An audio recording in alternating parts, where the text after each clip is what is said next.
let's see how well this works. Let me lower down the music on my end. Whilst I want the music, I don't want it too loud.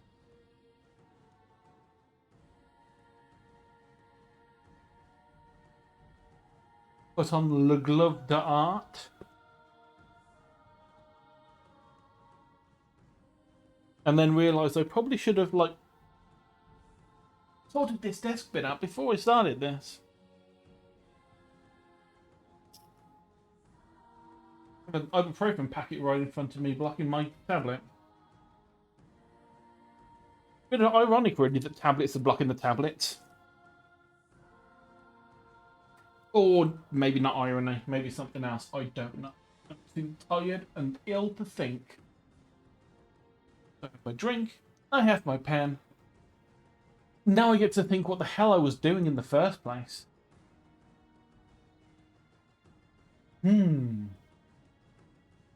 Whole plan of today was to try and begin life on the weird planet that I was planning on drawing stuff for eventually. Not Sheep as one. Not the one Sheep and Ginger were doing, but the one that I was planning on doing for me. As a place for me to like design stuff for and get in the habit of like drawing good animals, trying to fit things into where they should be. So I wanted to begin with the premise of symmetry, really. Most things these days are symmetrical one way. You got a left side and a right side. You pretty much everything that's big, and even a lot of things that are small. You know, elephant, cut it down the middle. There's a left side and a right side there symmetrical. Humans, down the middle, left side, right side. A bee, down the middle, left side, right side. Pretty much identical apart from maybe a few variations of internal organs. But for the most part on the outside, they are symmetrical with one slice down the middle. What if the thing that started it wasn't like that? What if it started, as you might have noticed from the weird reference image I have here, that I grabbed from the wonderful thing of the wonderful internet. What if these things started out with 5?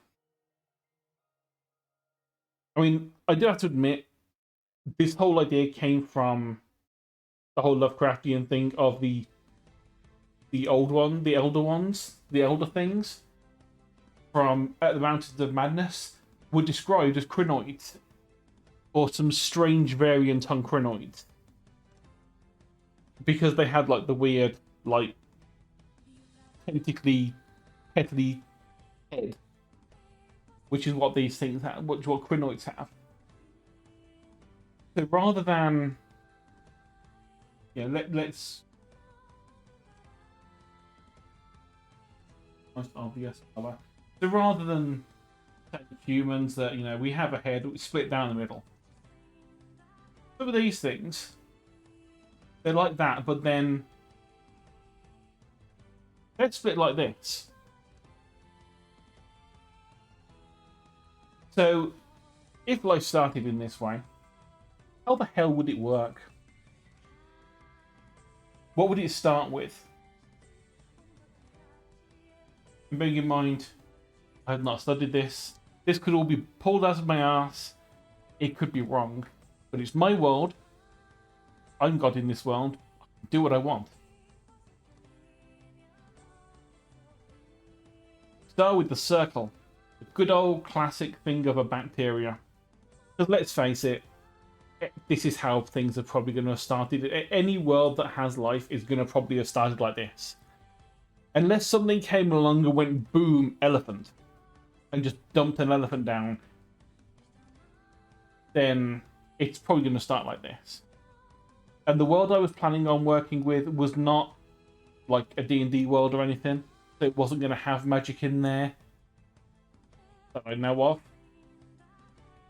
So it was going to be mostly scientific, mostly just how would it work properly, if this was a world that was existing right now. So, our basic thoughts on this were we got the single cells. These things have been around for ages. We have the obvious thing that happened with our one, which is we had ones that went into being the plants and ones that went into being the I'm too lazy to make my own food, I'm going to eat the plants. And these were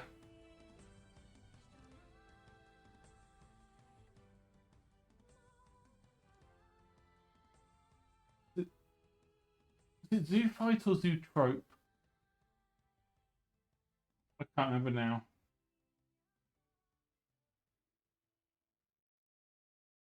And I can also not remember how to spell phyto.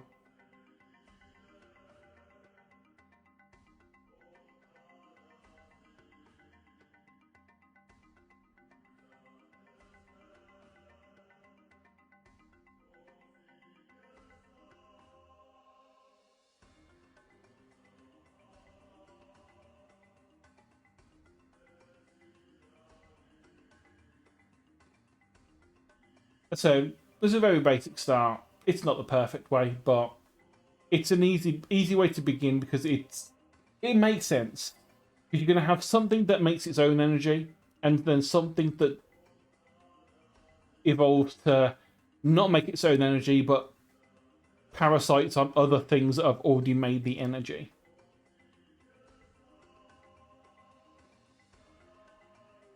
And then from this idea, obviously some of the zoophytes would eat other zoophytes. Other than this beginning bit, which is kind of irrelevant apart from just figuring out that these things started out similar to how we did, I was thinking that maybe what ended up happening was we had either the phytoplankton or the small zoophyte cells. And they were like, okay, we keep getting eaten. What can we do to fix this? And so one of them, by sheer coincidence, managed to pull, I don't know, maybe this was the one that started pulling some calcium out of the water. And started to get a little bit of a thicker coating.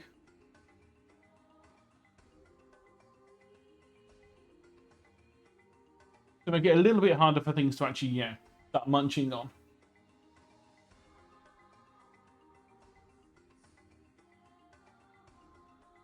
And then skipping probably a good, like, however many millions of years at this point. Oh, hang on. Being selected on the wrong screen, so that zoom did not work as I expected. See, we've got our single cell encased in the thing, in some kind of mineralized shell to protect it. Obviously, it'd be mostly see-through because otherwise, if it was a phytoplankton, it wouldn't be able to get light if it wasn't a see-through shell. But the important thing is it's a hard shell. But then what if, at this point, this was the time when they started to group together, so that each individual cell, they would clump together, and then each cell would only have to do part of the shell, which would be a benefit to them, because obviously they need to expend less energy, but overall, they're still getting the same level of protection because of all the other ones. And then in my head, this is how most of it was started, and it would kind of go towards where we're looking at this reference image. So over the course of, at this point, early evolution, probably like 100 million years, 200 million years, because it starts off really slow because there's not much variety to work with. We'd go from just the single cell to a single cell, but with a bit of a chunkier outside, to multiple cells within the chunky shell. And then from there, it would just get bigger as it worked out that more cells could fit in.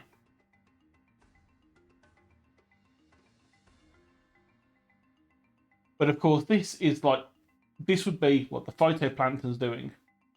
So it can still get its light. It's got its nice thick coat.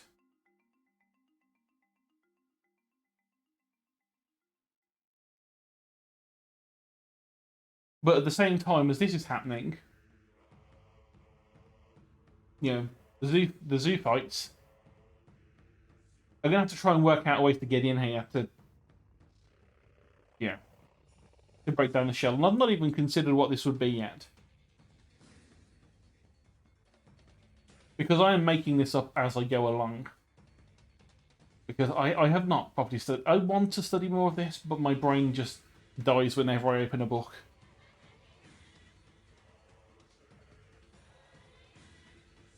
So you start off with the basic.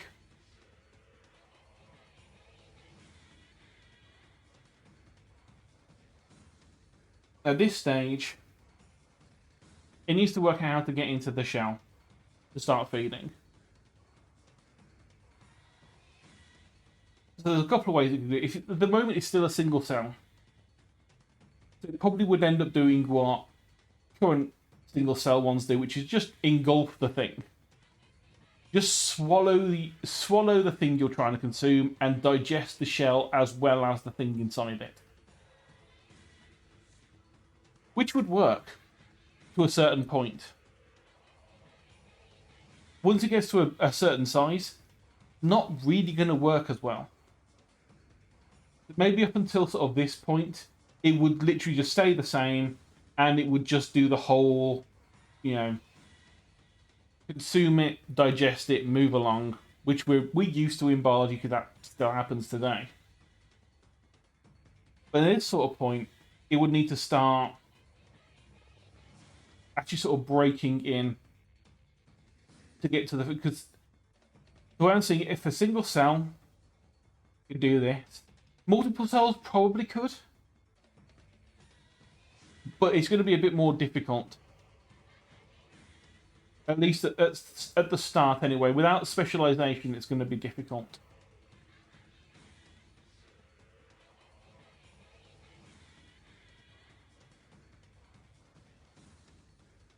And obviously, with single cells, they usually have, their little flagella or whatever, their little tiny tails to move around. And in the good old way of spore, what if one of them just became what if one of them, using this same process that these ones use for getting a mineralized shell? What if one of these flagella also had a mineralized shell? And it was a bit more spiky. Maybe it wasn't that big. Maybe they were just like small protrusions that could just crack a little bit. Just enough to sort of, for the rest of the cell to squeeze in and start consuming what was inside.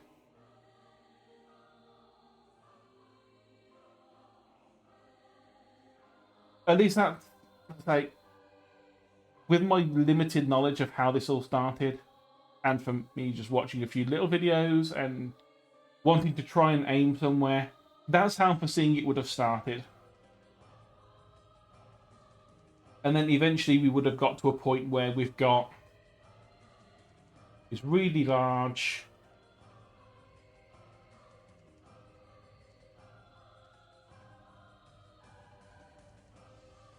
not so much starfish, but similar to sea anemone type things.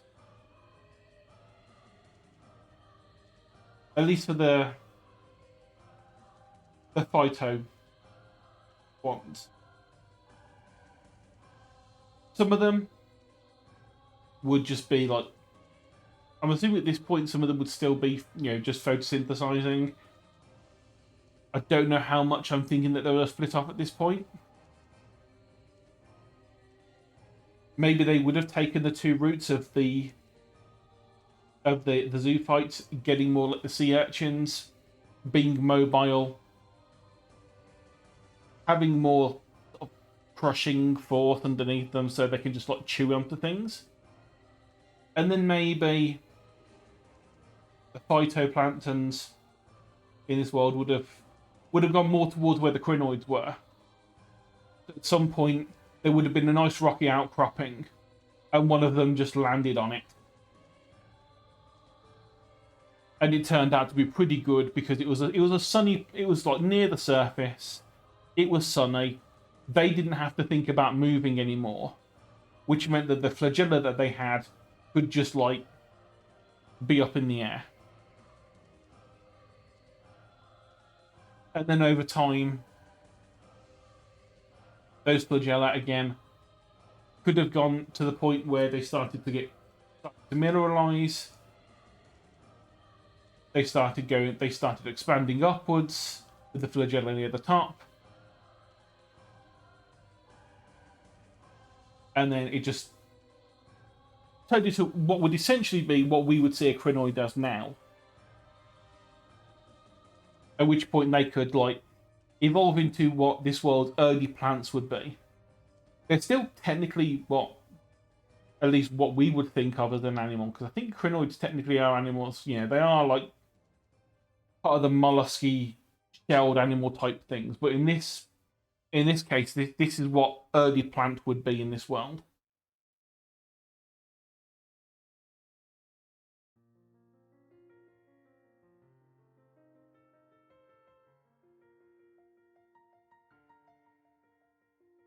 And again, at this point as well, these might have also then started to split off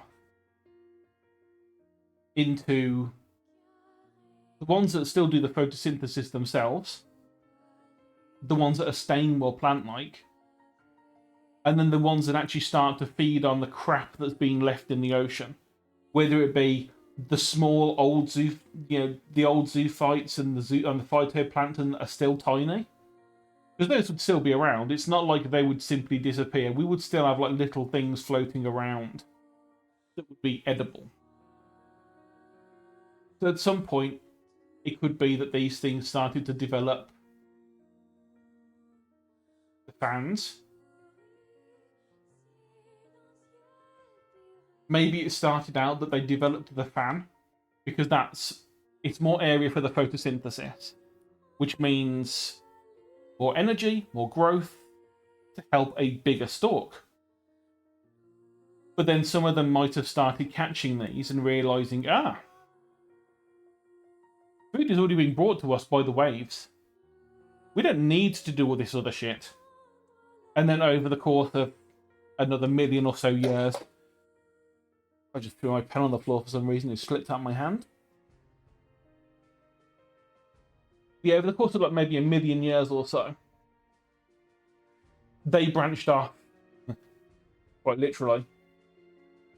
So that some of the ones that had branches kept doing the photosynthesis, kept being plant type things. And then maybe the other ones became the filter feeders.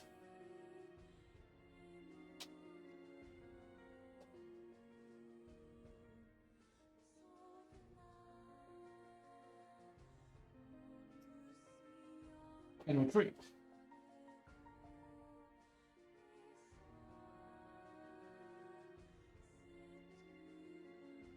So this is what I'm thinking that obviously it's extremely bare bones. This is me making up a very, very basic early lineage of how I'm seeing this would start. Going from the single cells to at least something analogous to what we have now with animals and plants. Although technically the plants are still also animals. Because they started from the same things, but they're not quite the same. So at this point in time, we've got things that are more predatory, the sea urchin type things, which still have a hard shell,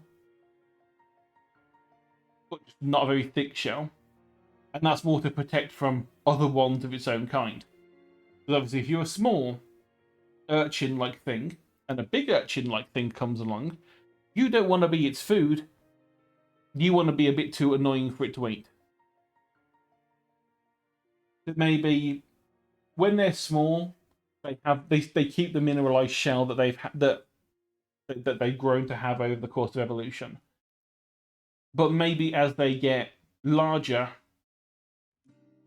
that shell becomes thinner because it's not really needed anymore. But then, of course, with a thinner shell, it means that it might make it easier at some point for that shell to go completely and for it to be free floating and either go towards jellyfish, starfish, several other body plans, because it's essentially going to be a large mass of cells. Which at this point you would think would also have started to get some kind of specialization in there. It wouldn't just be a colony of the same thing. You would have things in there like parts of it that worked on motion, parts of it that worked on digestion, parts of it that worked on knowing where the head it was. Whether that be scent, in these cases, it's probably still at this point scent organ. You know, can you smell rotting vegetation or rotting things in the water? Maybe it's not so much smell, but can you detect the chemicals?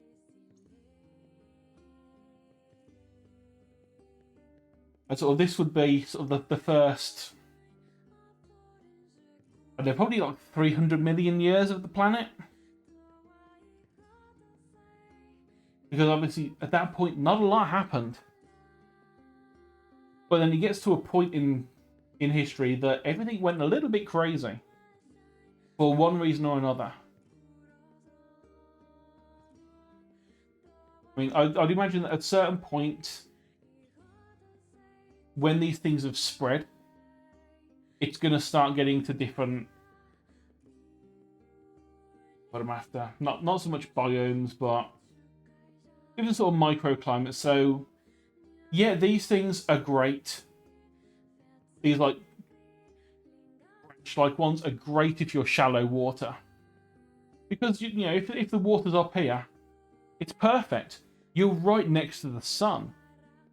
Like a couple of feet of water isn't going to stop the sun from getting to you. You're doing fine. You're having a wonderful time.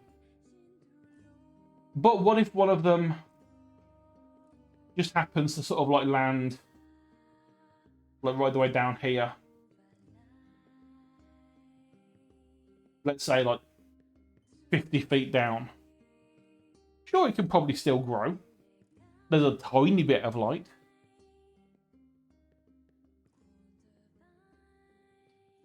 But it can't really photosynthesize as much. So maybe this is the point where whichever one it was, wherever the split happened that they started going into filter feeding, maybe it was one of them that had drifted a bit lower down on the coastline of whatever one of these, wherever these things started on the world.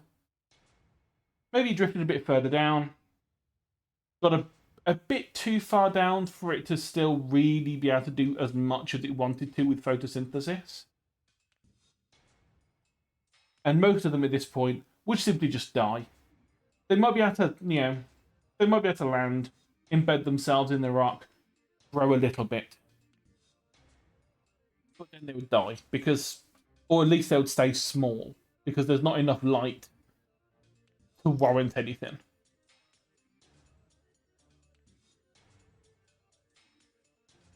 Imagine also at this point down here, this is also where a lot of the predatory urchin-like ones would be, because they'd have a lot of these little tiny plant stalks dropping down, growing to be maybe a few inches long, stopping. But there'd be like thousands of these things in an area, which is just basically a giant salad in the sea. So all these urchins would, I need to think of actual names to call them, because calling them urchins and plant-like things is going to be really confusing because they're not technically those things. It's just what was in my head as a what they're currently like in my, in terms of like body plan. At this point, these things down here, maybe they've got their filter feed on. You got a few of them that are still just photosynthesizing, but they're tiny. But then, let's say a few of them have got to the point where they started to filter feed,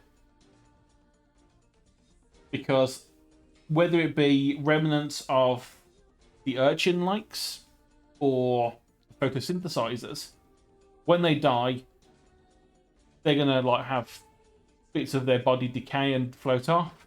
And they've also got the little, the phytoplankton and the zooplankton that's already been like around for millions of years at this point, that's still gonna be around. So we're still gonna have all these lovely little bits around. All our little A's and P's from the start. The phytoplankton, the zooplanktons, which at some point are going to end up drifting down when they die. Filter feeders, very happy. Munch, munch, munch. I don't need the sun anymore. They can stop producing the... Yeah, over time of the evolution, the ones that don't produce the chlorophyll will probably do better because they're not wasting energy making stuff they don't need. They can probably get to be larger than they normally would be if they just relied on the sun. But then also there's going to be ones that still stick with the sun, because at that point there's going to be a niche. This is where the niches start opening up, because there's still light at this point. So having something that can use light is going to happen. There's going to be debris and dead bodies of plankton or whatever floating down. There's going to be things that would feed on that.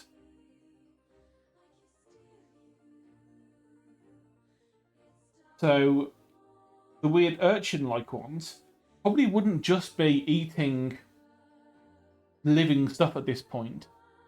They would also probably branched off that some of them would still be eating the stuff that's alive. Some of them would be eating other ones of their own kind that were smaller. The carnivorous ones. Just like, well, you've grown enough. I'm just going to eat you because that saves me so much effort. But then you're also going to get the third one, which is the ones that just help decay.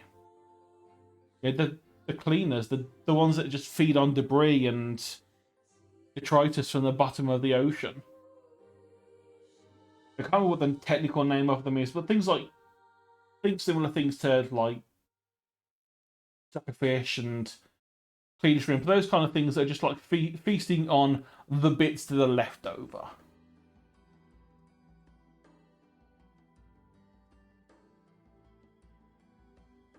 I'm really not sure why I'm streaming this utter load of weirdness that's coming out of my brain right now. Weird. I mean, let's face it, these are probably like a centimetre wide at the point that I'm thinking of, sort of around here. But they'd eventually have gone to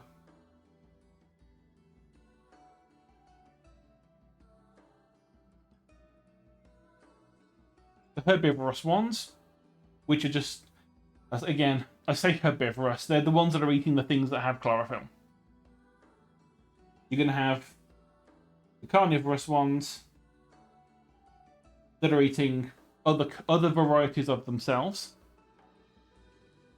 And then you're going to have, for lack of a better term, and also because it just sounds like it could be a fun thing to work with, the necrovores, the eaters of the dead.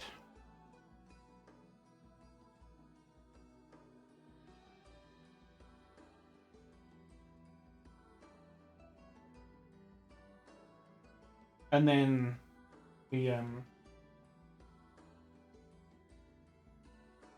one of these days I'm going to remember to actually make just massive canvases that I can not have to worry about shrinking things down on.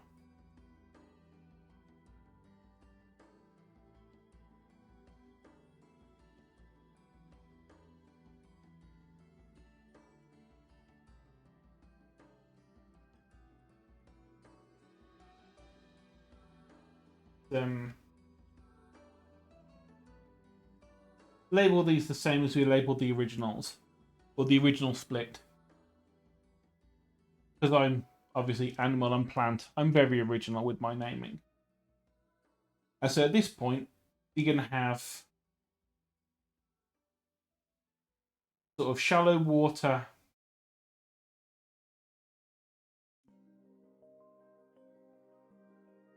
chlorophyll ones. You're going to have the deeper water chlorophyll, but then you're going to also have the filter feeders of the deep water as well. To be fair, there might end up being as well, there'd probably end up being a filter feeder that's up here as well. So let's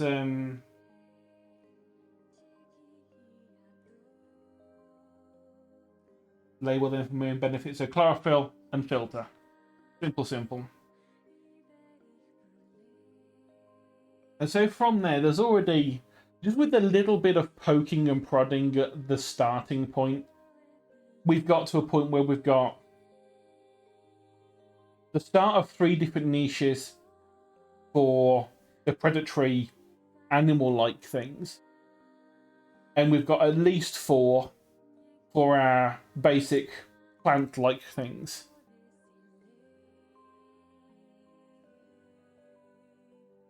I mean, honestly, I am unsure how we're gonna work towards it, because obviously at this point, in terms of the timeline, we'll be looking at 400 million years in.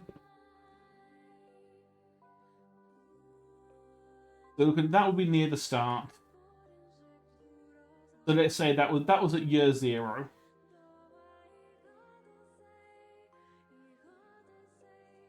This point was about sort of 200 million. This was, let's say, about 350 million. And now let's say 250 million. Because all that is a few extra cells. So this sort of bit where it's really started to go on, it's probably like 400 to 500 million years since life started that we start getting this. I mean, I wouldn't even call it complex at this point, because we're probably talking that even with this, there'll be a couple of centimeters tall, maybe 2 or 3 centimeters tall at this point, and it would be in very shallow water that some of these things would have turned up. Although that is also not taking into account, you know, how did the original one turn up? Did it turn up near hydrothermal vents, which is one of the theories that's where the first cells turned up? Did it turn up near the surface? Was it one of those weird things that was caused by dissolved gases and lightning bolts that just accidentally started making chemicals that weren't already in around at the time? I've not really thought into that much. I'm just assuming at some point, somewhere, an original cell started. And because of the nature of it,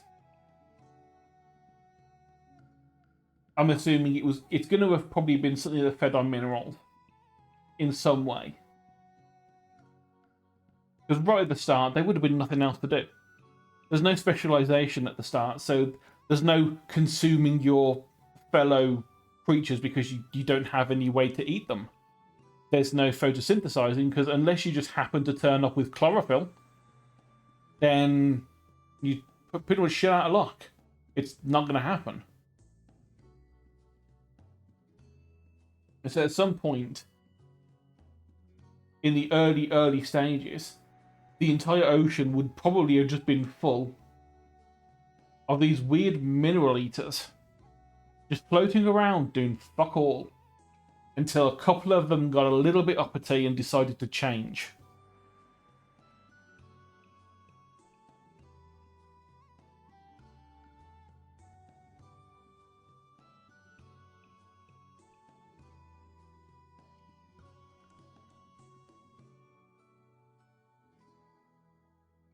Let's see, where would we have gone from here?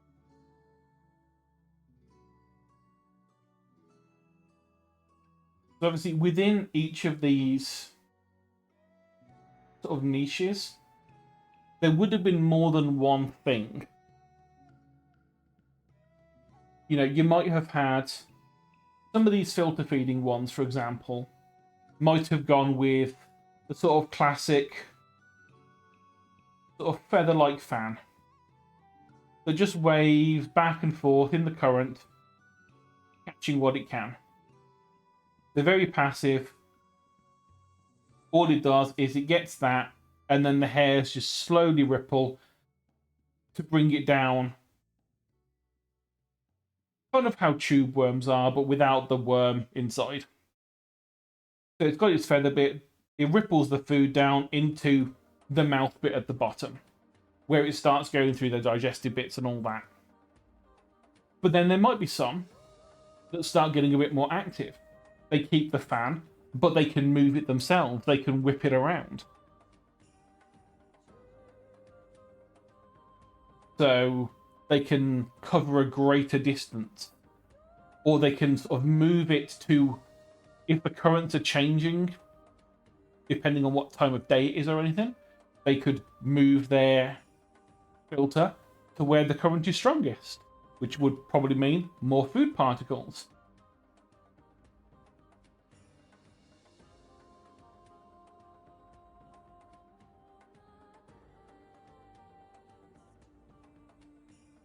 Then again, it might also end up being that I'm trying to think of the other, but some of them, obviously there are some things at this point with our world, because we have things like small fish.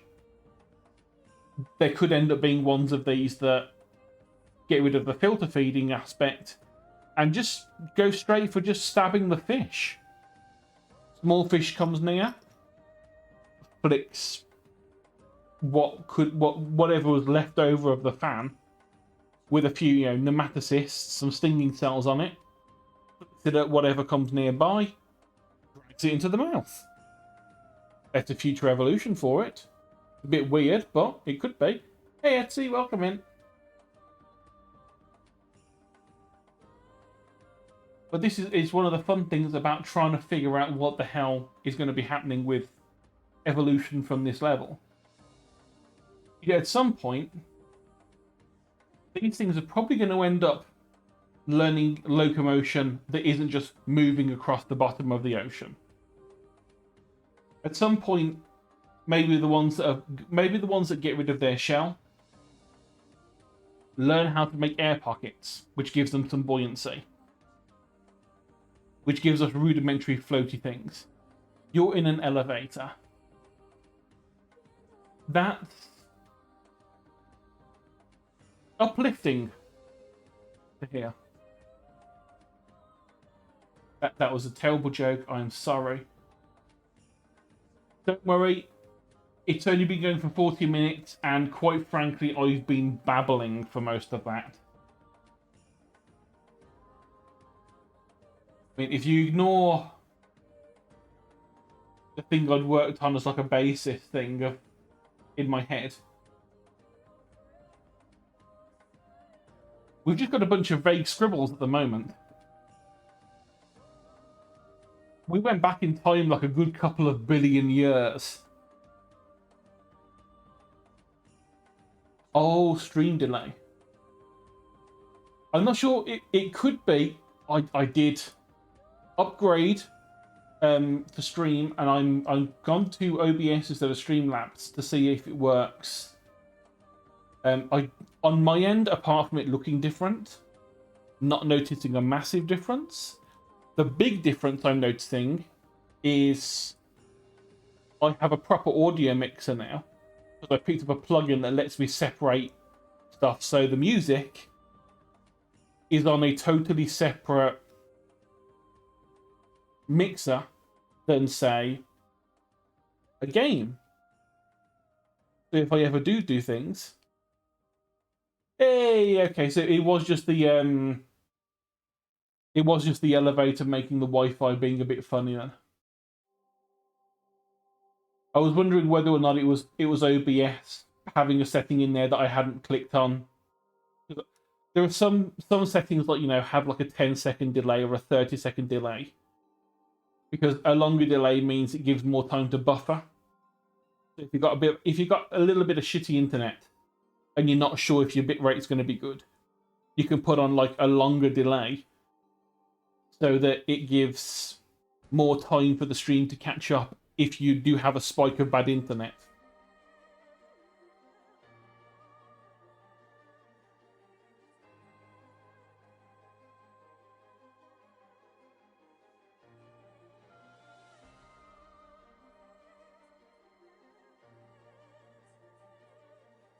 I think it's more from this end that it makes that makes the difference. So if my stream cut out, there's probably like 30 seconds worth of time before the stream would end, or maybe 20 seconds of time before the stream would stop, which gives a few seconds extra for my internet to catch the hell up should it need to.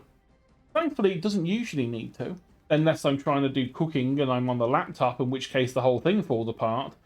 But next time, I might try using OBS on there rather than Streamlabs. It might be that this is slightly better to use on the laptop for streaming.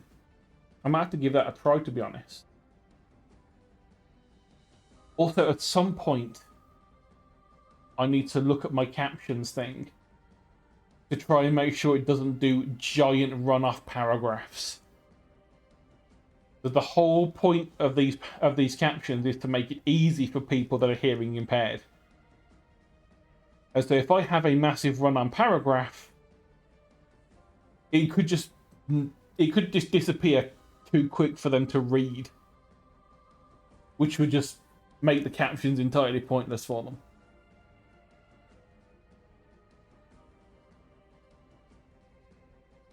Either that, I need to learn how to breathe in the middle of sentences. That would also be a good idea.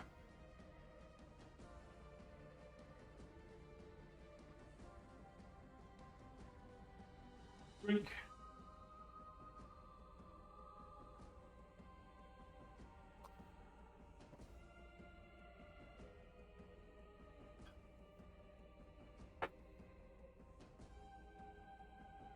Also, let me that's stream information, that's audio mix. Twitch activity feed, that was the thing I hadn't got up.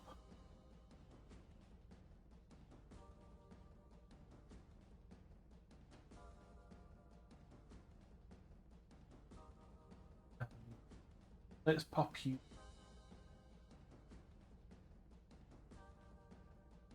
Let's expand the chat out a little bit, because I don't need it that small.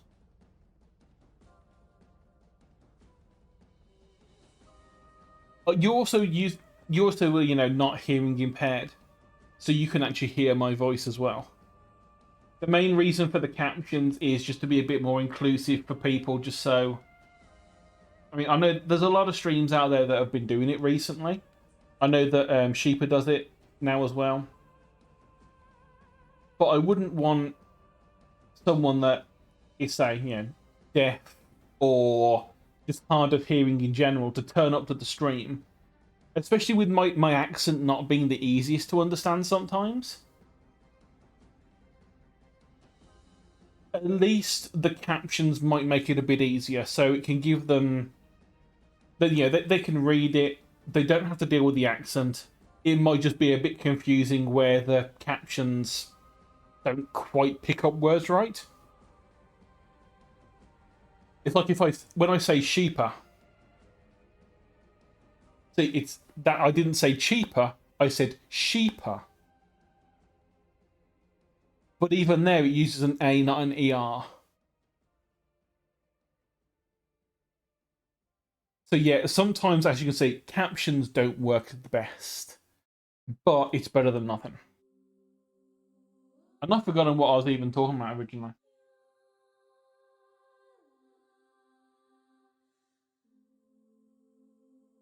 Right, let's move all of this stuff over a bit, shall we?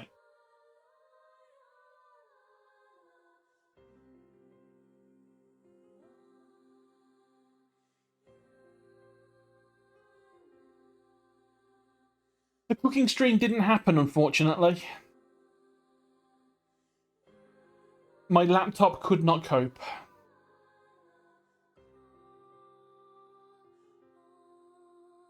Because obviously my PC is not in my kitchen. So obviously I'm running off my PC right now, which is why it's working. My laptop is quite old. It doesn't run the best. I need to look into it and see if there's something that's just like slowing it down for some reason. Do the good old maintenance things of like double checking for like malware and broken file paths or anything like that. I know it's not to do with how much is stored on there because they've got a decent hard drive and mostly it's empty. But yeah, I think this one's like 7 years old. So it works. It can run like Factorio adequately, which is what I was using it when I used to take it to when I actually used to go into the office for work. I'd take my laptop with me because that way on my lunch break I could like play Factorio or like some basic games on there that didn't have like massive graphic needs. But unfortunately, it seems that it wasn't quite enough power to run Streamlabs and have a video connected to it. It may well be that it was the fact that it was running on Wi-Fi. That wouldn't have helped. But I did not have a long enough cable to get from the router to the laptop. Not without unhooking the PC. The cooking stream was very much a sort of a last minute, like a week beforehand. I'm like, oh, you know what? I'll stream me making my own birthday cake, sort of thing. So I spent about an hour messing around with it on the morning when it was starting because all the audio settings stopped working. So my mum had visited me in the morning, which is why I didn't start at 10 in the morning, which is what I was originally going to do. Because I'd forgotten, oh yes, my mum's probably going to come visit me on my birthday. It's my birthday after all, and I'm getting old. So she came to visit. She left at about 11 o'clock, gave me an hour to set things up to start at 12, and I thought, perfect, plenty of time. An hour later, I was still messing around trying to get the audio settings to work that worked perfectly fine the night before when I tested it.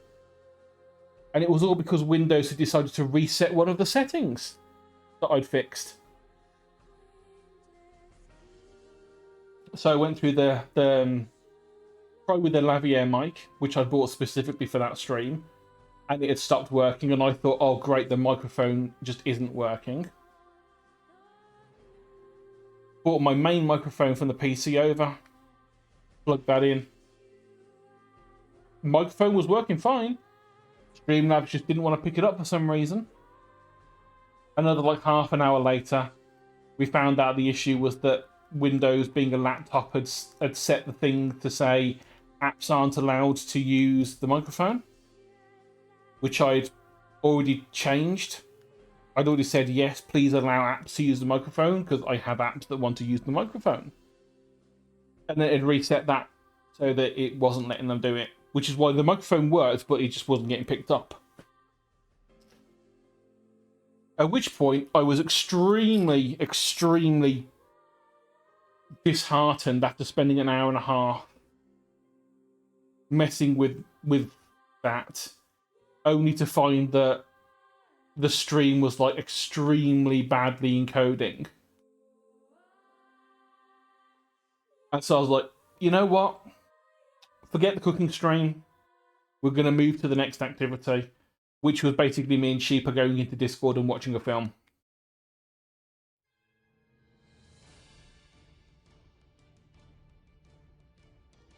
But it depends on what you're going to stream. And the machine, and like I said, at the moment, I'm just using my PC and it's fine. I'm running OBS. I've got Media Player running for the music. I've got Opera open for any like major things I want to mess around with in like in stream, like band settings and RAID settings and all that sort of stuff. I've got a Chrome tab open, which is what I'm using for the captions. I have VTube Studio open, obviously for this glorious mug of a face that I have. And then I've also got Clip Studio Paint open, and it's working fine. It's encoding fine. It's, according to this, it's using 3.3% CPU and it's running at 60 FPS. And it's all green. And 0 dropped frames. Perfectly fine. So it's going to be one of those things, it depends on what you're planning on streaming, what your machine's like. That'll influence. I mean, if you try using your like 10-year-old laptop, you're probably going to have a bad time. But if you're just going to use a PC that's decent quality, I mean, this thing isn't exactly massively up to date. I think it's still got like an old i5 processor in there. The only things that are in there that are actually worth anything was I put in a load of RAM for obviously purposes of things like photo and video editing if I need it. And I upgraded my graphics card a couple of months ago to, I don't know, was it a 1080 or something? I don't know. It was only like a couple of £100 card, like £200 or £300 card. But not much. It wasn't like top of the line.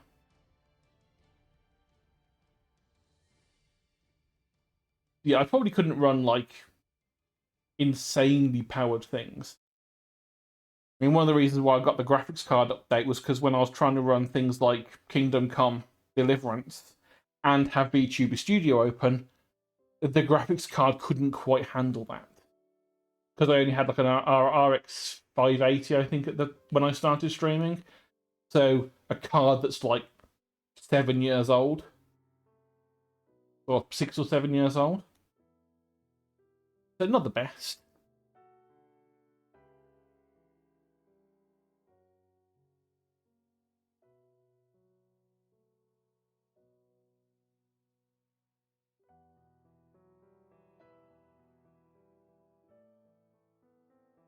Yeah, I mean, all I'll say also depends on whether or not you're going to be VTubing or PNG tubing or just using a normal camera. A normal camera and PNG tubing isn't going to take up a lot of extra processing power. Because the camera's going to be on, it's just going to feed directly into a thing on your streaming platform. And PNG tube just means you're probably going to have Discord open and just have yourself in a voice chat with yourself. Just so you can have the reactive image from Fujitech. If you're going to be a VTuber or a VR tuber, then you're going to start running into issues where you've also got to have another program that's intensive on CPU or for VR GPU running at the same time as whatever game you're running. Then it will start being an issue. Like I say, for most games I've played on stream, I've been able to have the VTube model up and it's perfectly fine. Like right now, I can have the Clip Studio up, I can have my face up, and a couple of other things running in the background. Not a problem, no dropped frames, absolutely perfect. If I tried to like run, like say, Horizon Zero Dawn on ultra settings, and also have the VTube Studio thing up, that might start being that might start to drop some frames here and there.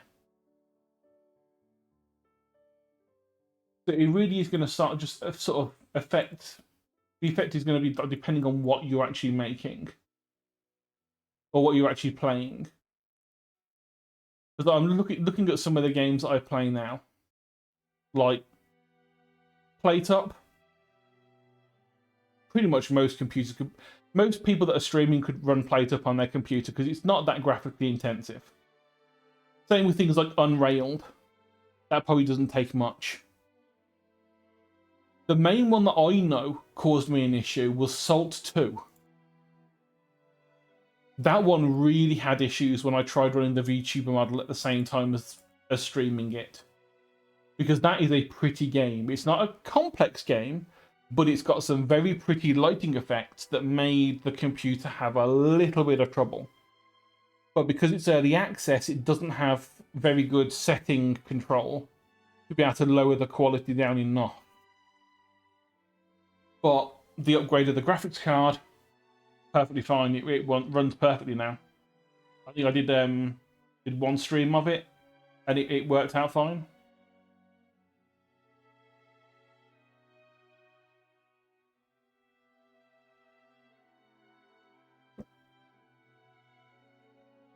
Oh, I need to have that drink. I'm talking too much, making my mouth dry.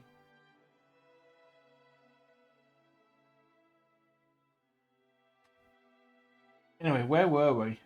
Oh yeah, millions of years ago. Oh no, I just drank. And because I know, yeah, there it is. I knew it was coming. I'll do the stretch as well. Can't believe you're wasting your precious points.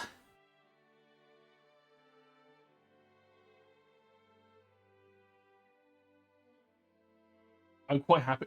I'm getting up to a point where I'm almost at 100k on Sheepa's stream. Almost at 100k. Wonderful.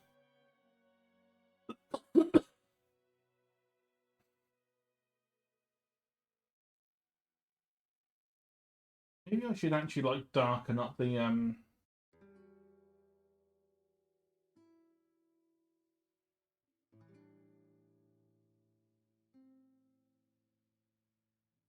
maybe make it a bit easier to see, to be honest. I would be on 97k if I hadn't have done. I think I swapped his model over a couple of times early last week. Because I wanted Skrunkle. But then he changed Skrunkle to be 666,000 points. He does not appreciate the rigging I did on Skrunkle.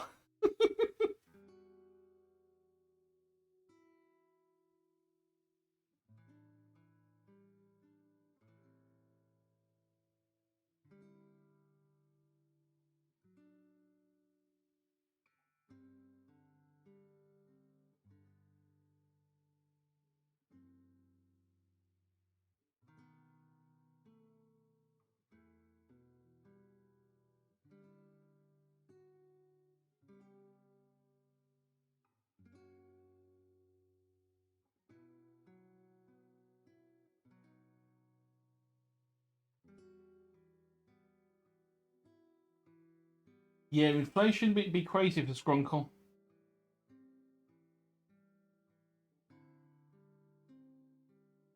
I think it's going to take us a good year of watching constant streams to be able to ever redeem a Skrunkle. So I'm not even sure what the point of having that redeem is. Because no one's ever... Unless I start running more sort of like... it's not polls, it's challenges, I think it is. So what you can do as... either as the streamer or as the mod. There is a thing in the mod tools where you can basically put predictions in. So, for example, let's say Sheepa was playing Project Wingman.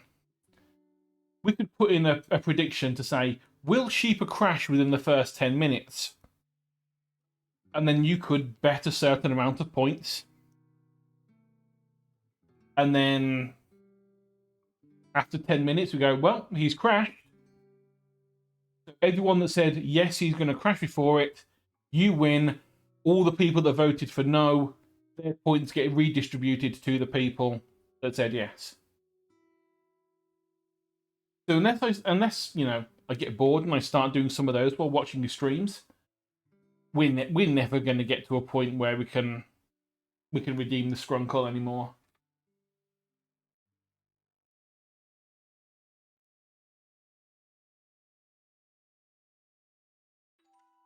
All right, let's see. We've got our starting point. Now, honestly, I have Skrunkle because obviously I'm the one that rigged Skrunkle, so I do have Skrunkle in my list of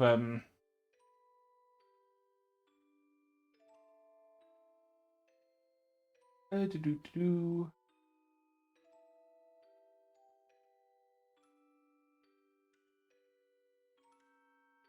I'm Sheepa. I am Sheepa.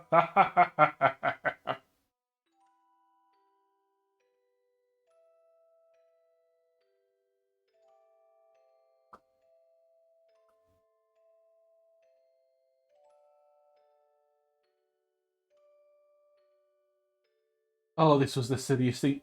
No, tell a lie. The silliest one was when I became a glowing talkie crystal. Yeah, that was Sprunkle.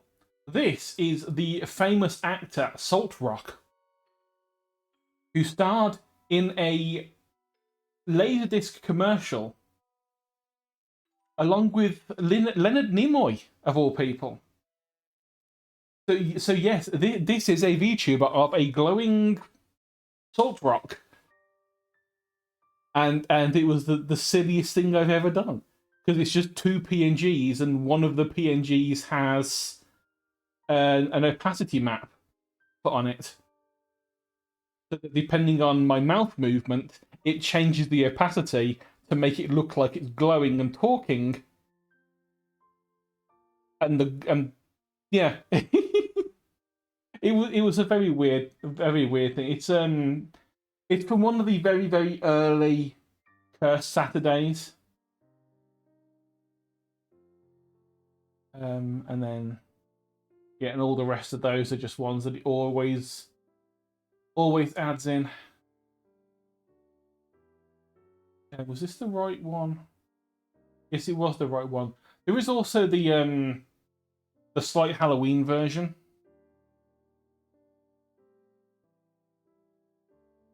which just had like extra eyes and extra mouths.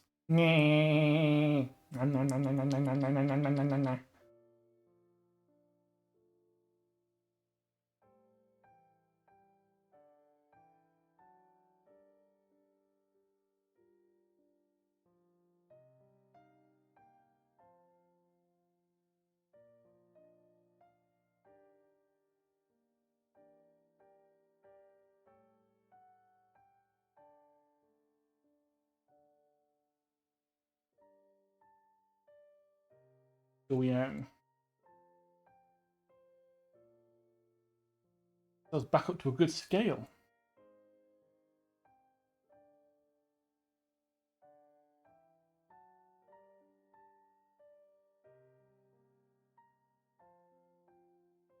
Yeah, the rock one, it would make sense if you were there like early December, because the things that we watched early on, other than obviously the Chef's Club things, Snails is a big proponent of Laserdisc. So he has a Laserdisc collection. And some of the stuff we were watching was related around the old technology, like, in the same way that we've watched some of the weird old like health and safety, like the PSA films and some of the old cruise line films. We also watched some of the look at this brand new thing called Laserdisc videos. And one of them was like a 40-minute long commercial that was Leonard Nimoy talking about Laserdiscs. And his co-star was a talking rock. It was just a small, what we now would pay like 50 quid, 60 quid for a giant chunk of salt with a light bulb in it, was used as a prop that was like a futuristic talking thing that was telling Leonard Nimoy about the joys of Laserdisc. And as we went through that video, the joke started turning up that the reason why they couldn't afford anyone else wasn't because they'd hired Leonard Nimoy. It was that they'd actually paid all of the money to get the famous actor Salt Rock to play the lamp. Which was the reason why Oh god, do I still have? I think I still have the silly meme images somewhere. Was it under my art?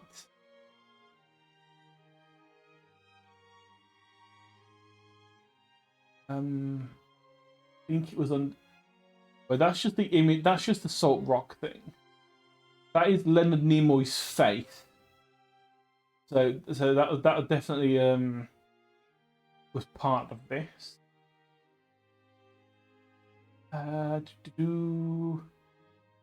Not under there.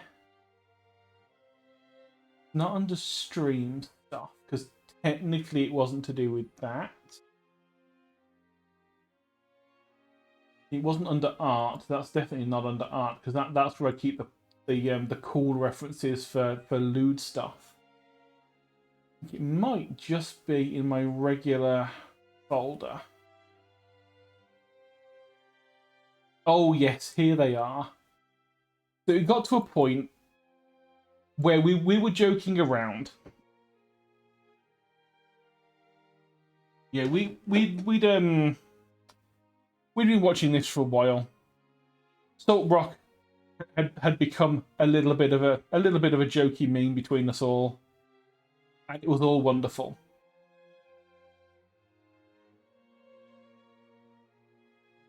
And me being me, I thought, you know what, it's time to be silly. So first of all, we just created a very weird horror film about the Salt Lamp, starring Leonard Nimoy as White Jumper Man, because he was a man with a white jumper. And it was funny. And then we went a little bit crazy. We went he co-starred in Titanic alongside Leonard Nimoy and Salt Lamp. He's award-winning after all. And there was another one that kept cropping up that apparently there was a laserdisc called The Art of Swimming.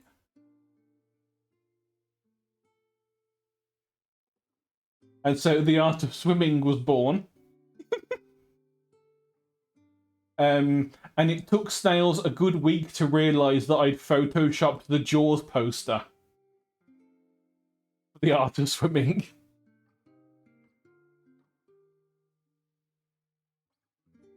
We also, of course, had the creation of Nimoy, where Salt Rock played God.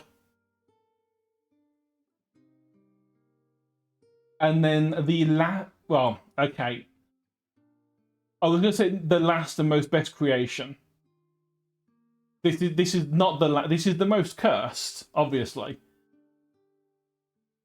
But for reasons that anyone that has watched this channel for longer than a week knows of the turkey. But we just shoving Salt Rock up in the turkey.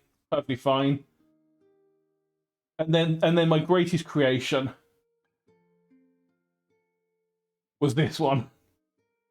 I put too much effort into making this one look nice.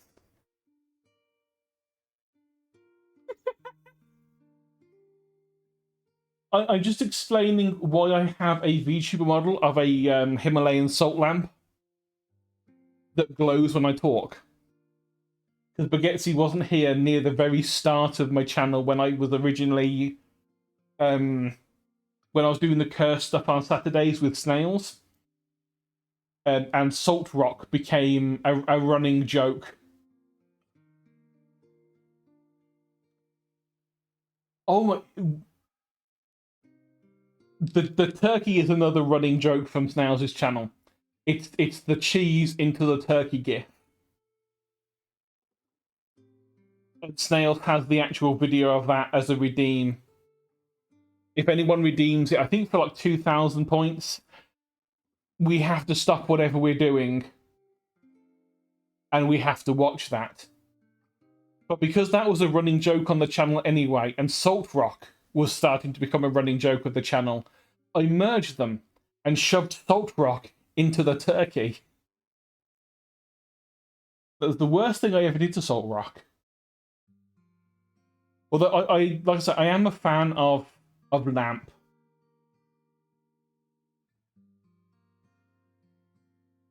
Just the fact that I managed to get the look,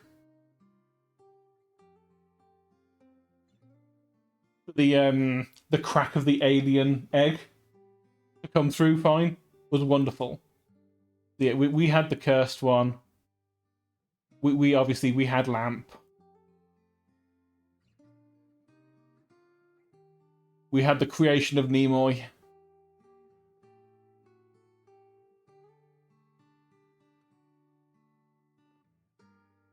Art of Swimming, Titanic, and I don't even remember what this one was meant to be a parody of.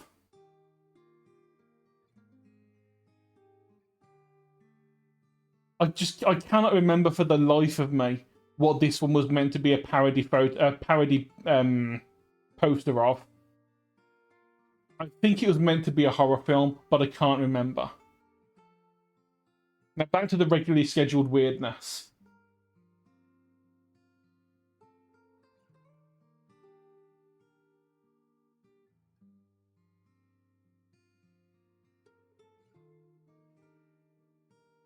It all started, Ginger, because I was I was just like showing off the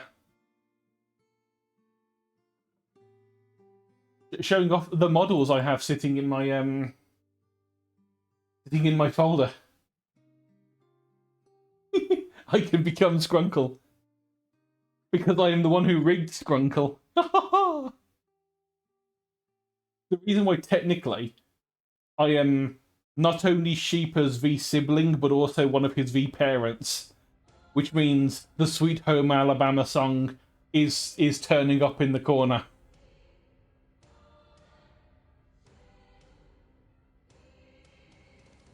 But yeah, because of that, it started the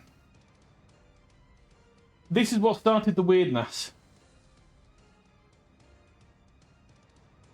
The fact that I have a VTuber model of a Himalayan salt rock that changes its lighting depending on when I'm talking.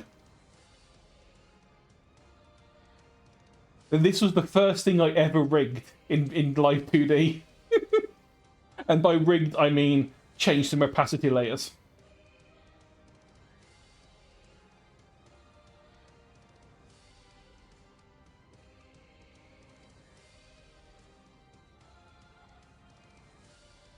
Yeah, the first one I rigged was the rock. Was because I used it as I want to work out how this program kind of works. The salt rock was the first thing I rigged in Live 2D. This was the second thing I rigged in Live 2D. Which was my own face. The third thing was Skrunkle. Whether that's an improvement or not, we'll find out someday.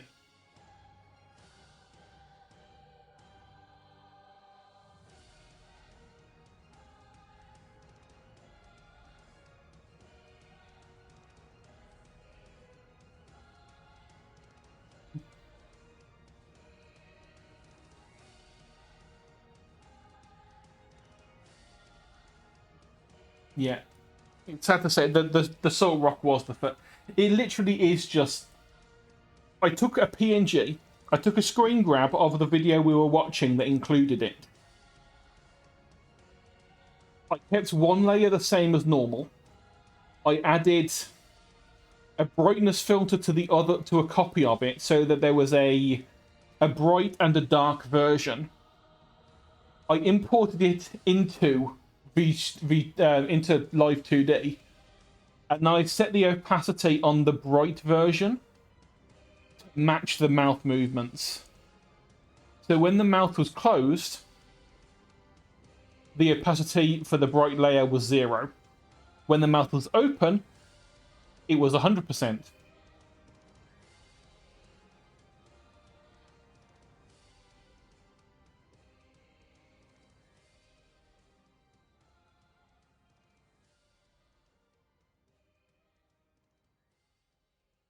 I mean, honestly, you could use.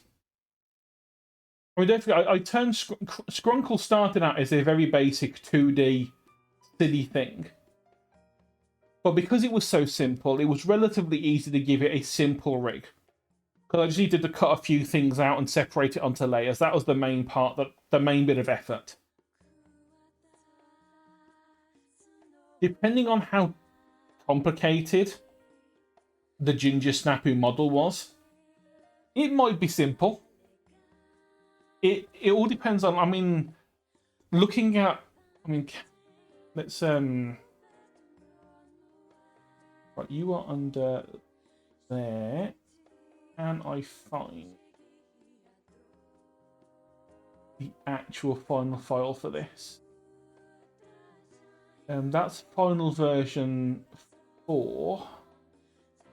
There should be a final version 5 somewhere.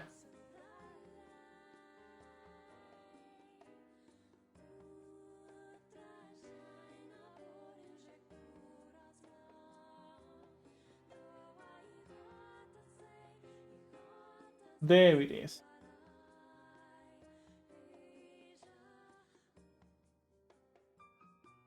Apart from the fact that we need to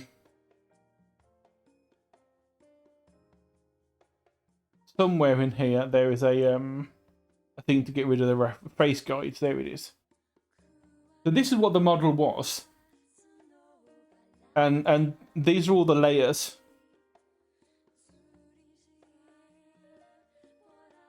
There's hair layers, eye layers.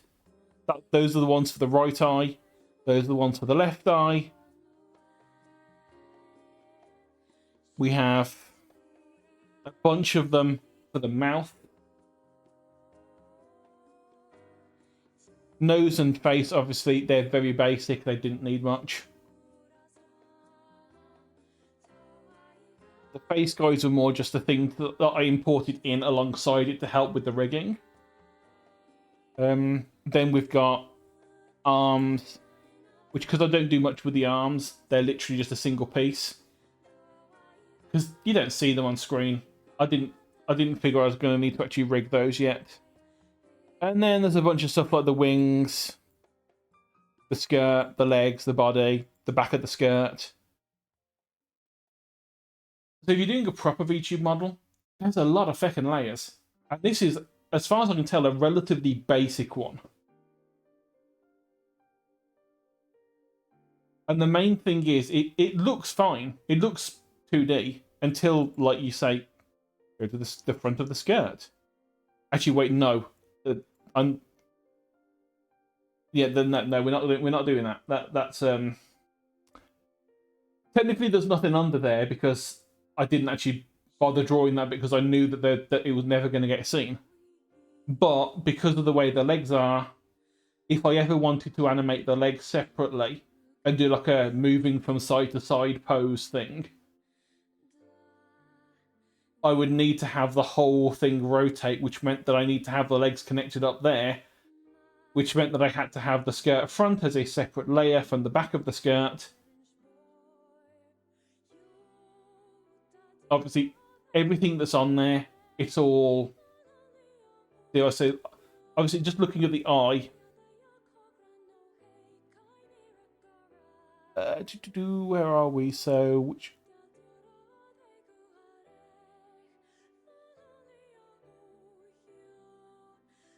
Obviously, we've got the eyebrow. Oh, no, if I click the right thing. So, yeah, the eyebrow, which is just so it can move up and down, depending on what you want to do. The eyelid, which... Hang on, that's not got that selected. Eyelid. It just also has a bunch of extra blue attached to it, so that it can just move up and down to blink. And this is the bit that if you get someone to ever make you a VTube model, this is the sort of stuff they will do that you don't notice. Because just looking at it, the blue and the blue match because it's meant to. But because you know it needs to be animated, you have to give a bunch of other stuff. Hey, Chubb, welcome in. I'm just explaining how painful rigging is. There's just a bunch of extra blue that sits there ready to go. Because when you're animating it, you want to make sure that you don't end up having, like, parts of it disappear and end up, like, showing the bits that are underneath it. Stream's going good, thanks. It started with some, like, generic scribblings and me talking about random stuff. And then I, for some reason, got into the VTube stuff. And Ginger asked a question about the VTube bits, and there's just like a layer for this bit of the outside edge of the eye. And this is just all stuff that I picked up just from watching YouTube videos of having to break this down when I drew it. Because when you're doing it, you want this part of the eye to be able to move up and down, but you also want to be able to animate this little bit to shrink and disappear when the eye moves, so that when the blink happens, it looks more seamless than it just like doing this and still having a little bit hanging out. Obviously, wait, no, that's not the right bit. You've got the bottom bit, makes sense, bottom eyelid.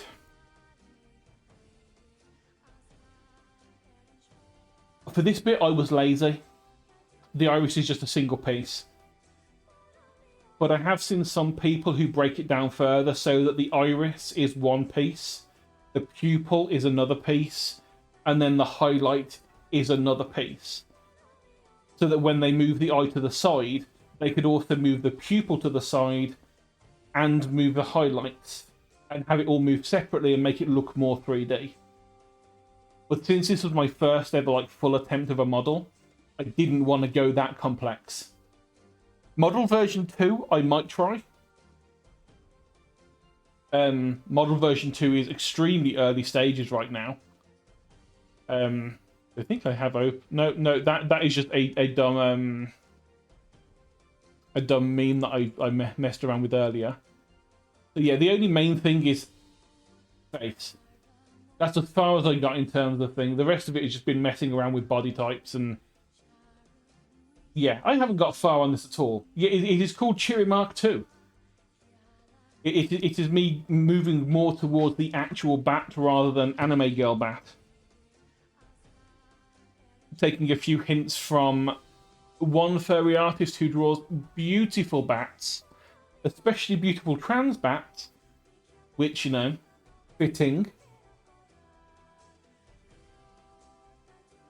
And my brain just blanked on the name of the artist. How the fuck did that happen? It's old age is what it is. Yeah, you probably know the artist. You will have seen these images. Tabuli, that was it. Tabuli does some beautiful bits of art using bats.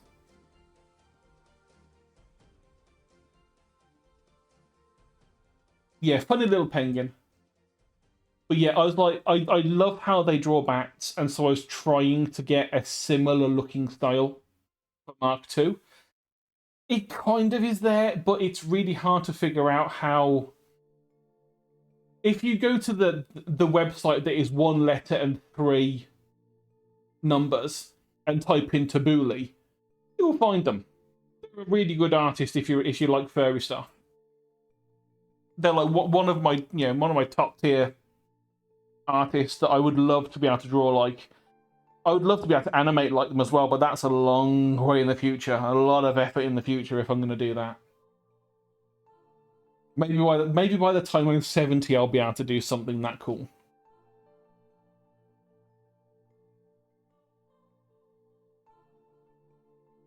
Yeah, so now that I've completely destroyed Ginger's mind in terms of how many fucking layers this thing has. I mean,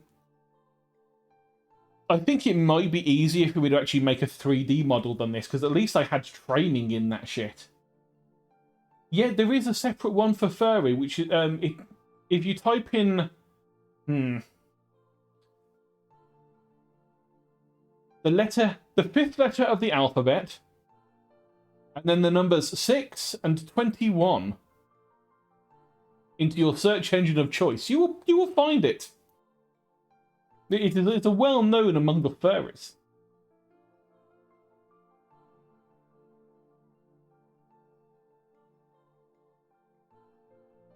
Yeah, how I got started talking about a furry porn artist when I started this stream drawing fucking single cell amoeba. I have no idea how the fuck that happened. Somehow in 85 minutes I've gone from let's draw some weird early life to, oh by the way, here's a furry website. Confusing as hell.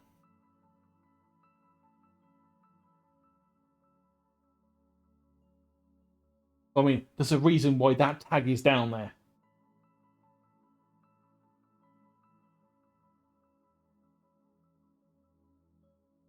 I mean, to be fair, it also helps that my brain hadn't processed most of what this stream was going to be about. It got to 10 o'clock and I was like, I don't know what I'm doing. I'm kind of ill. My brain isn't functioning properly. What do I do? I know. I'll just draw some stuff. And the other night, when I was going to sleep, my brain had one of those lovely things that happens at 1 in the morning when you're drifting to sleep going, oh, by the way, here's an idea, have it. Which was the whole, what if the early life in the world I was going to start designing was not bilateral symmetry? What if it was like, heptoid symmetry? What if it had 5 different directions rather than 2? Which is why the basic animal is very much a star shape, and it would eventually, at least in my head, will turn into something that probably looks kind of how octopi look now. So you'd have like the weird like base of the creature. Each of these 5 points would have expanded into a tentacle similar to a starfish, but they would be a lot more prehensile, more like brittle stars, the ones that have the long, thin, very prehensile arms. And it would have had like an enlarged sort of case above the top, a big squishy case for organs. And so it'd be very much ending up in that kind of shape.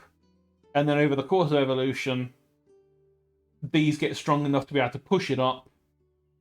It's got 5 of them, so it can move on 3 and use 2 of them to move around at any one point. So it's... The way I'm thinking is they're going to be ambidextrous. They're going to have 5 different eyes, like 1 on each corner, essentially. So they can look in all directions at once. They can focus on one or look on all of them.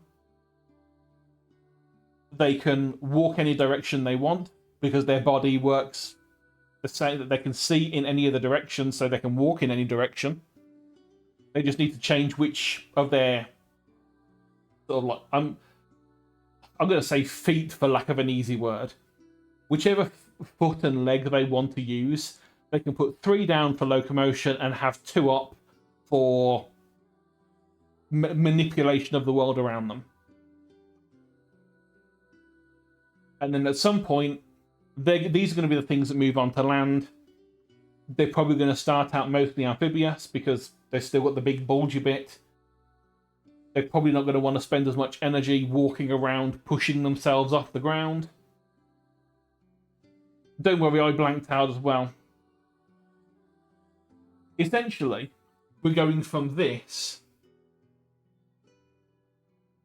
to this over the course of about 900 million years. And this, I'm guessing, is going to be about like 30 or 40 centimeters tall. And it's going to go sort of like that. You go from circle to that to that. Don't ask me how. I've not figured that bit out yet. But that's the basic plan my brain gave me at like 2 in the morning when I was trying to sleep. And then this bit at the top was basically me just like just dumping ideas onto a page and seeing what stuck earlier, which was the plant version of whatever. Because obviously this thing is probably going to be is carnivorous. This is probably going to be one of the things that or at least omnivore. It's going to be the thing that eventually becomes the smart thing, or at least the first version of a smart thing, before it ends up probably getting destroyed in a cataclysm and something else takes over.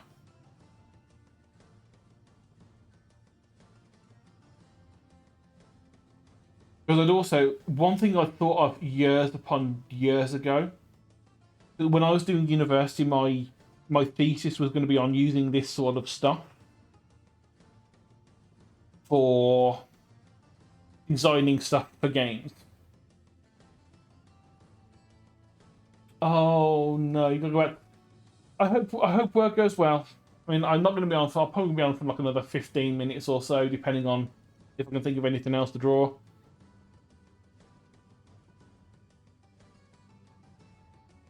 Well, thank you for popping in, Etsy. It's always good to have you here. I hope work goes past nice and quick for you.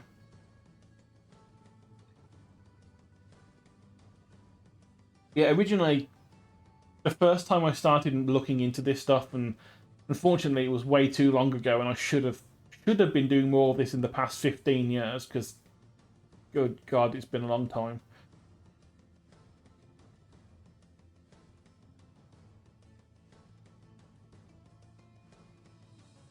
Not a problem. Let's see if you ever. I mean, H is probably a good person to talk to if you want some like real details, because he's done a lot more rigging and stuff than I have. But that was at least the stuff that I know, being a complete amateur, and the first couple of things I rigged.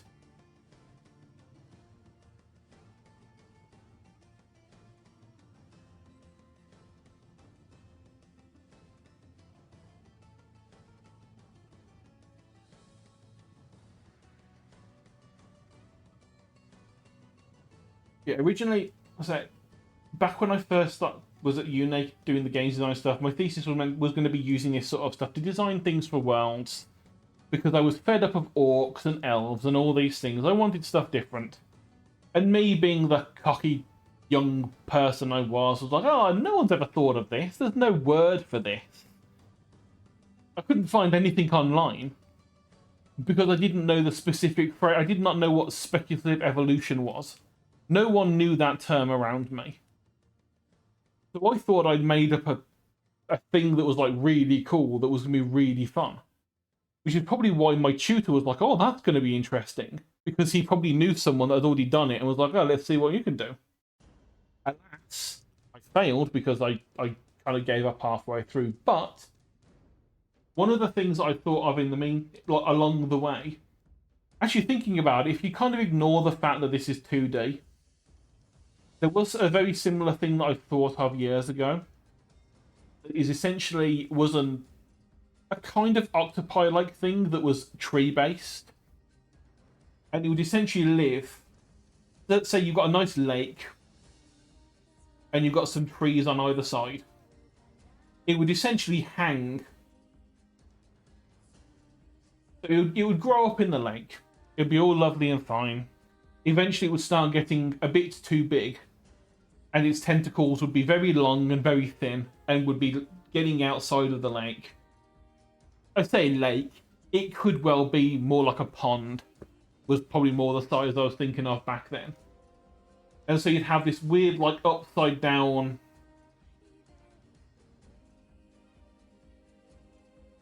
The weird upside down octopus thing that just, like, hung off trees with, like, a couple of its tentacles, and then just basically use the other tentacles to grab fish that went under it. And would occasionally dunk itself back in the water to make sure it kept moist. I don't know why. It just seemed like a really interesting thing at the time.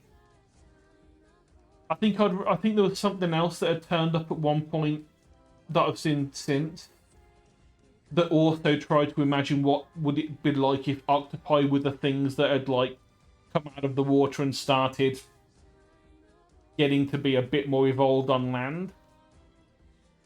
But they were more like actual ground octopi that moved around on their tentacles, rather than this thing, which is very stationary. It's very lazy. It literally just hangs out all day and then fishes. It's essentially a middle-aged white American without the beer. It just hangs out near the water and fishes for most of its life.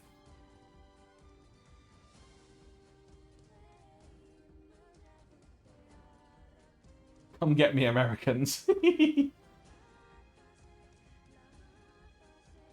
So it could well be that this thing that I'm thinking of today, that's turned into this, ends up progressing to be that weird octopi thing that I thought of years ago. Just rather than having 8 tentacles, it has 5. Maybe, yeah, when it gets onto land, it diversifies. One of them, oh, why are you? Don't keep jumping around. There we go. So rather than it just like staying as this weird like thing that walks around on its own, maybe some of them do end up just like finding places and going back into the water. Or maybe it is the same thing, and maybe this is what ends up happening for, let's say, mating season. Who knows? I've not bullshitted it onto the paper yet. Yeah, essentially.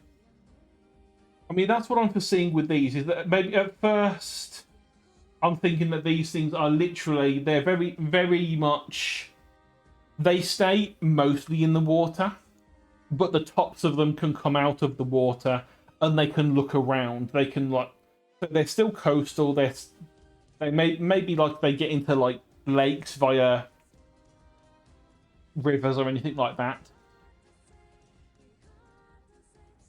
But they're still mostly in water. This bit is still hard.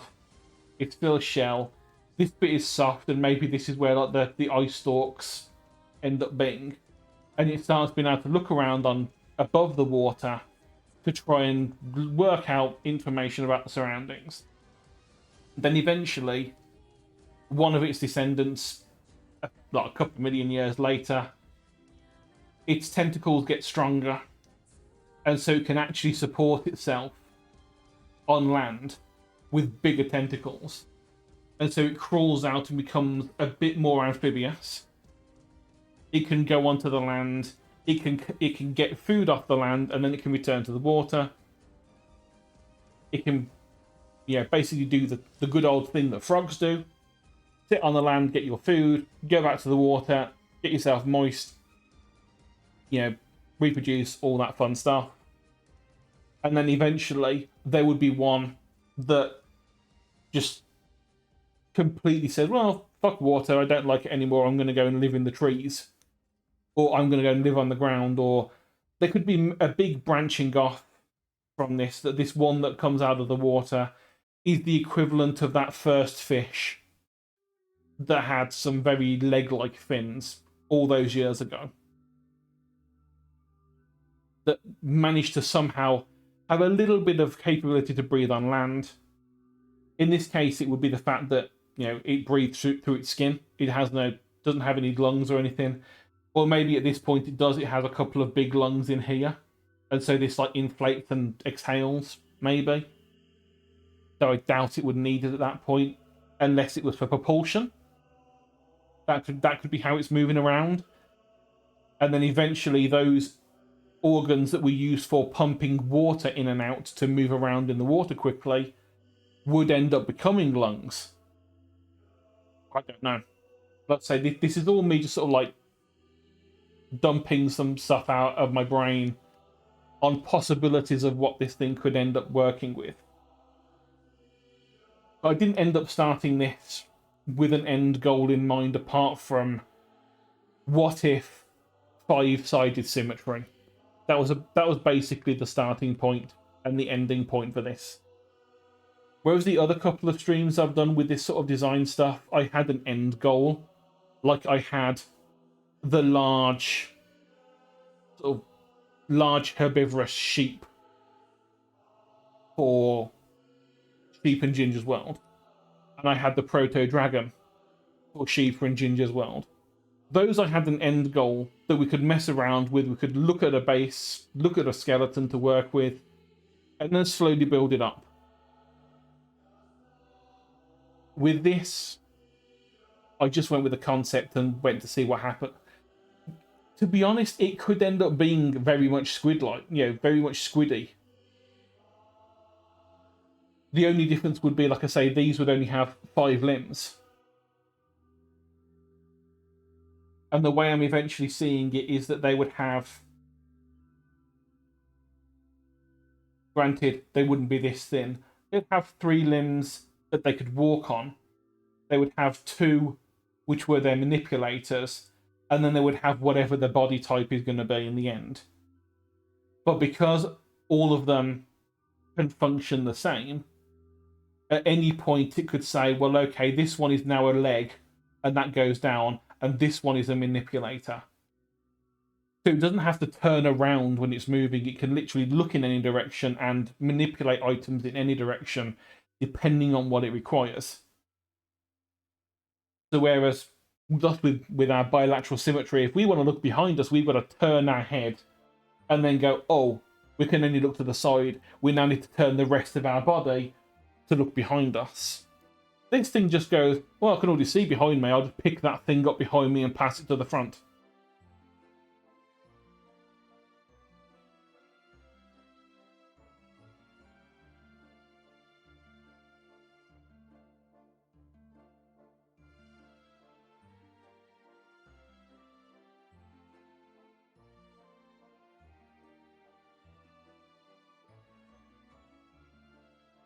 Yeah, like I say, the idea of this stream was more just I needed to stream something, but my brain was not all here to do gaming, especially something like Nier, which would involve me, having to use emotions, and Far Cry would involve me having to use some kind of semblance of reflex.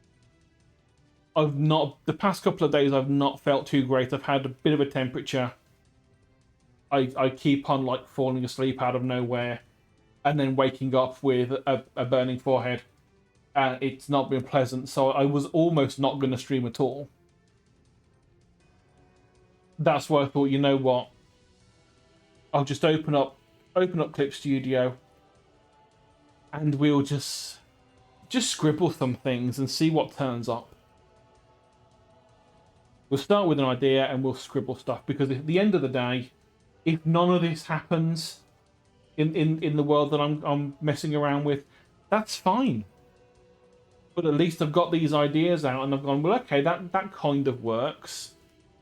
We've got the very early on split from the first single cell organism to ones that could photosynthesize and ones that were too lazy to learn to photosynthesize, to just eat the ones that do.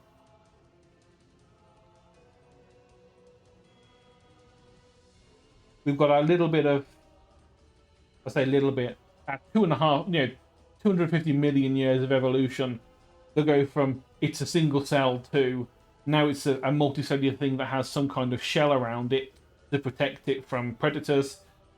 And likewise, these ones have gone to multicellular that also has ways to break into those shells to eat the things that are trying to do it. I should be in bed resting, but I'm not tired, that's the problem. Because when I was falling asleep earlier, it wasn't because I was tired, it was my brain was literally just turning off whilst I was in the middle of stuff. I was watching Sheepa stream, and then suddenly my brain just went boop. And then I woke up again 10 minutes later going, oh my god, I'm on fire, what the hell's going on? But funnily enough, I don't leave the house because of my health. So I have no idea where I could have caught anything from. It's either the Tesco delivery driver or the Amazon delivery driver. But the last time I saw my mum was Tuesday, and I would have probably got ill a lot quicker. I would have got ill like Thursday or Wednesday if I'd have caught it from her. I wouldn't put it past them, that that household is a petri dish of deadly, deadly viruses because of my little brother.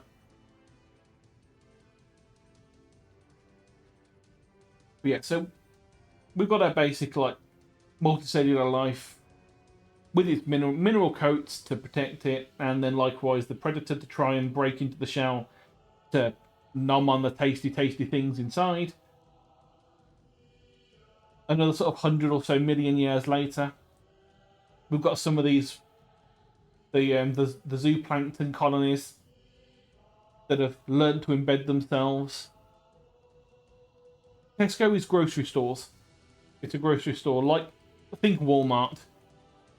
Only they, because England is so small, or the UK is so small, you can actually order your groceries to be delivered to you, which is a godsend when you can't leave the house because of your health being so shit.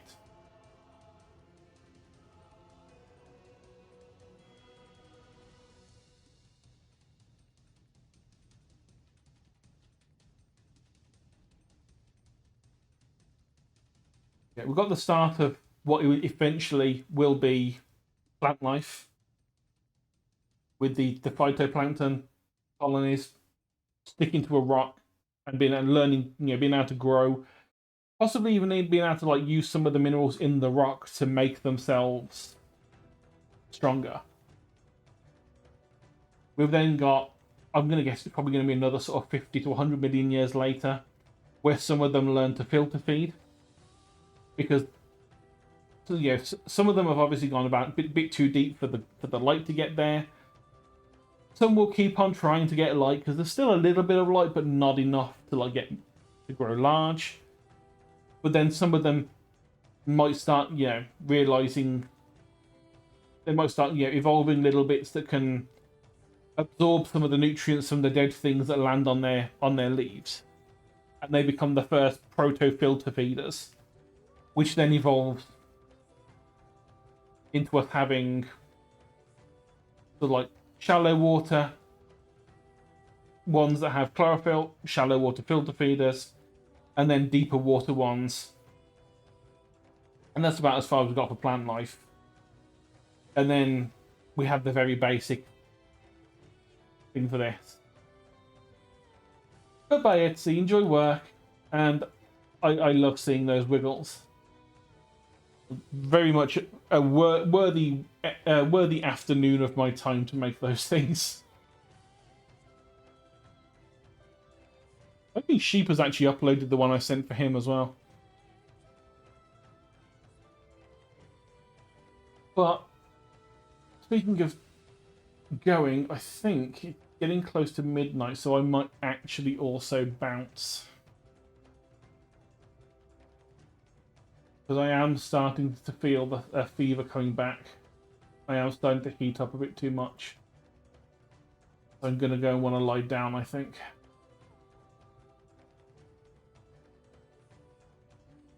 No one online at the moment, because Ginger has gone offline. That's a shame, because I would have raided Ginger.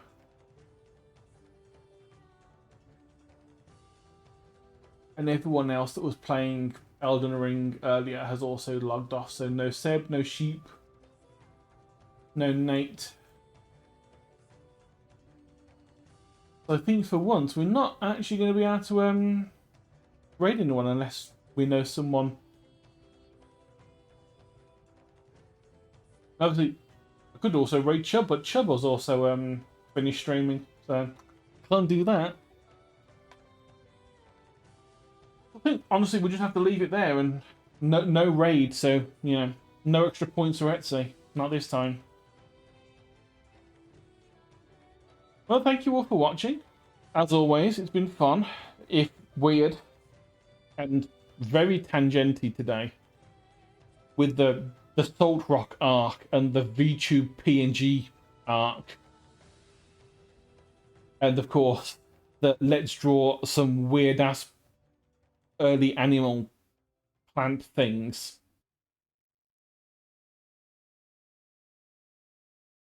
But I think also, we have been running on OBS rather than Streamlabs, and it's gone really well. I've had 0 dropped frames with it it's been running perfectly fine. So I just need to sort of tweak it and clean up some of the sources on the other. I've cleaned up my game scene so it looks all nice in my sources. I just need to do the same with the art, the Discord, and the live cam elements of it in the scenes. But yeah, it's looking like this could actually be worth using over Streamlabs. I was concerned that it would be a pain to use with it being, you know, a bit more daunting to look at the user interface because there's a lot more things and it doesn't hold your hand quite as much as Streamlabs does. But yeah, it was worth messing around with it and giving it a go because it seems to have come out working well. So another experiment is done for the day. So we'll call it there. I'll give one last refresh just in case anyone has started to stream in the meantime whilst I've been gassing. That will be a no. So we'll call it there. Thank you everyone for watching. And I'll see you Tuesday with more Nier Automata. Take care. Bye-bye.